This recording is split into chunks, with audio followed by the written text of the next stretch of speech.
Second floor చూద్దాం ఎలా ఉందో రండి.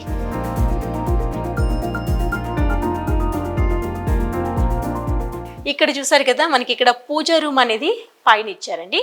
ఫస్ట్ రాగానే మనకి స్టెప్స్కి రైట్ సైడ్లో పూజ రూమ్ వచ్చేస్తుంది. చాలా పెద్దగా నీట్గా చాలా అందంగా ఉందండి. లైట్స్తో ఆ లోటస్ థీమ్తో చాలా బాగుంది. ఇది మనకి పూజ రూమ్.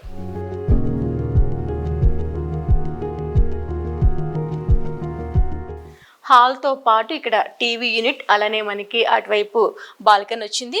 ఇక్కడ మనకి విజువల్గా కింద ఎవరు వచ్చారో చూసుకునేందుకు ఇక్కడ ఓపెన్ స్పేస్ అనేది ఈ విధంగా ఇచ్చారు. ఫ్లవర్ థీమ్లో ఉండే లైట్ సెట్ అనేది, లైటింగ్, ఆ వెంటిలేషన్ అనేది ఎంత చక్కగా ఉందో. ఇక్కడ విండో ఇచ్చారు, బిగ్ విండో. దీంతో పాటు ఆపోజిట్లో కూడాను బాల్కనీ ఉంది.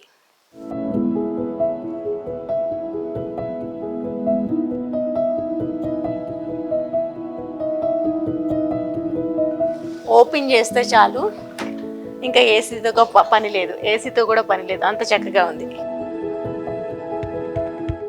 సో ఇదైతే బాల్కనీ ఇచ్చారండి. ఆ ఫస్ట్ ఫ్లోర్లో హాల్కి తాకించి ఉన్న మనం ప్రకృతి ఒడిలో ఉన్నామా, హైదరాబాద్ సిటీలో ఉన్నామా అన్న ఫీల్ అయితే డెఫినెట్గా కలుగుతుంది.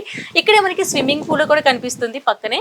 స్విమ్మింగ్ పూల్, అలానే ఇక్కడ గ్రీనరీ, చిల్డ్రన్ పార్క్, ఇలా అన్నీ కూడాను పక్కనే ఉంటాయి. ఒక్కొక్క హౌస్కి కూడా లెంత్ కూడా ఉంటుందండి. అంటే పక్కనే కాకుండా స్పేస్ మెయింటైన్ చేస్తూ ఇవ్వడం వల్ల మనకి ఈ చెట్ల గాలి కానీ, ప్రకృతి గాలి కానీ చాలా నీట్గా ఉంది.